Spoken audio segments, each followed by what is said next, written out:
ನಮಸ್ಕಾರ, ನಾನು ನಿಮ್ಮ ಆರ್ಜ ಅವಿನಾಶ್. ಆ್ಯಂಡ್ ಈ ಕಟ್ಟೆ ಇದೆಯಲ್ಲ, ನಾನು ಆ್ಯಕ್ಚುಲ್ ಆಗಿ ಕಾಲೇಜ್ ಓದ್ತಾ ಇರ್ಬೇಕಾದ್ರೆ ಬಂಕ್ ಮಾಡಿ ಈ ಕಟ್ಟೆ ಮೇಲೆ ಬಂದು ಕೂತ್ಕೊಳ್ತಾ ಇದ್ವಿ. ಆದರೆ ಇವತ್ತು ಯಾಕೋ ಗೊತ್ತಿಲ್ಲ, ನಮ್ಮ ಯುವರಾಜ ಕಾಲೇಜ್, ನಾನು ಓದಿದ್ದು ಕಾಲೇಜಿಗೆ ತುಂಬ ಪ್ರಾಜೆಕ್ಟ್ಸ್ ಮಾಡಬೇಕು ಅಂತ ಬರ್ತಾ ಇರ್ತೀನಿ. And I feel really nice. But ಈ ಕಟ್ಟೆನಲ್ಲಿ ನಾನು ಸುಮಾರು ಜನದ ಜೊತೆ ಕೂತಿದ್ದೀನಿ, ಬೋತ್ ಬಾಯ್ಸ್ ಆ್ಯಂಡ್ ಗರ್ಲ್ಸ್. ಇದೊಂಥರ ಕೌನ್ಸಿಲಿಂಗ್ ಕಟ್ಟೆ ಆಗಿತ್ತು. ಗೊತ್ತಲ್ಲ, ಯಾವುದಾದ್ರೂ ಹುಡುಗಿನ ಇಷ್ಟಪಡೋದು, ಆ ಹುಡುಗಿ ನಮ್ಮನ್ನು ಇಷ್ಟಪಡಲಿಲ್ಲ ಅಂದರೆ ಹುಡುಗರೆಲ್ಲ ಬಂದು ಗೋಡೋ ಅಂತ ಅಳ್ತಾ ಇದ್ರು. ಅವ್ರಿಗೆಲ್ಲ ಒಂಥರ ಈ ತವ್ರ ಮನೆ ಕೌನ್ಸಿಲಿಂಗ್ ಅಂತ ಗಂಡು ಮಕ್ಕಳಿಗೆ, ಅದು ಸಾಕ್ಷಾತ್ ನಾನೇ ಮಾಡಿದ್ದು. ಬಿಡೋ, ತಲೆ ಕೆಡಿಸ್ಕೊಬೇಡ ಅಂತ ತಲೆ ಸೌರಿ. ಇಲ್ಲಿ ತುಂಬ ಚೆನ್ನಾಗಿ ಕ್ಯಾಂಟೀನಲ್ಲಿ ಉಪ್ಪಿಟ್ಟು ಮಾಡ್ತಾಯಿದ್ರು.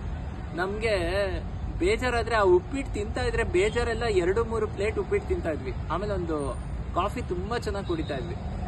ಇಷ್ಟು ಕಾಫಿ ಕುಡಿಯೋದ್ರೊಳಗಡೆ ದುಃಖ ಎಲ್ಲ ಹೋಗ್ತಾ ಇತ್ತು. ಈಗಿನ ಕಾಲದ ಹುಡುಗರುಗಳು ಪ್ರೀತಿ ಮಾಡ್ತಾರೆ, ಬಟ್ ಅವ್ರನ್ನ ತಿದ್ದೋದು ಭಾರಿ ಕಷ್ಟ. ಅವ್ರಿಗೆ ಯಾವ ಮಾತು ಕೌನ್ಸಿಲಿಂಗ್ ಹೇಳಬೇಕು ನಂಗಂತೂ ಗೊತ್ತಿಲ್ಲ. But I am trying my best.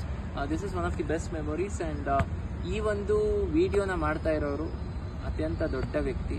ಅವ್ರು ಎಷ್ಟು ದೊಡ್ಡವರು ಅಂದರೆ ಅವ್ರ ಬಗ್ಗೆ ಹೇಳೋದಕ್ಕೆ ಹೋದರೆ ಓ ಮೈ ಗಾಡ್, ಬಿಡಿ, ಅವ್ರಿಗೆ ಥ್ಯಾಂಕ್ಸ್. ದಯವಿಟ್ಟು ಎಲ್ಲ ಹುಡುಗರಿಗೂ ನಾನು ಹೇಳೋದಿಷ್ಟೇ, ಗಾಯತ್ರಿ ಮಂತ್ರನ ಪ್ರಾಕ್ಟೀಸ್ ಮಾಡಿ. ಹೆಣ್ಮಕ್ಳಿಂದ ಹುಡುಗರನ್ನ ಕಾಪಾಡೋಕ್ಕೆ ಶಕ್ತಿ ಇರೋದು ಗಾಯತ್ರಿ ಮಂತ್ರಕ್ಕೆ ಮಾತ್ರ. ಸೊ ನೀವು ಗಾಯತ್ರಿ ಮಂತ್ರನ ಚೆನ್ನಾಗಿ ಕಲಿಬೇಕು ಅಂದರೆ, ಫ್ರೀಯಾಗಿ ಕಲಿಬೇಕು ಅಂದರೆ, ಅಥವಾ ನಿಮಗೆ ಹುಡುಗಿಯಿಂದ ಪ್ರಾಬ್ಲಮ್ ಆಗ್ತಿದ್ರೆ ಆರ್ಜ ಅವಿನಾಶ್ನ ಖಂಡಿತ ಕಾಂಟ್ಯಾಕ್ಟ್ ಮಾಡಿ. ನಮಸ್ಕಾರ, ಬಾಯ್.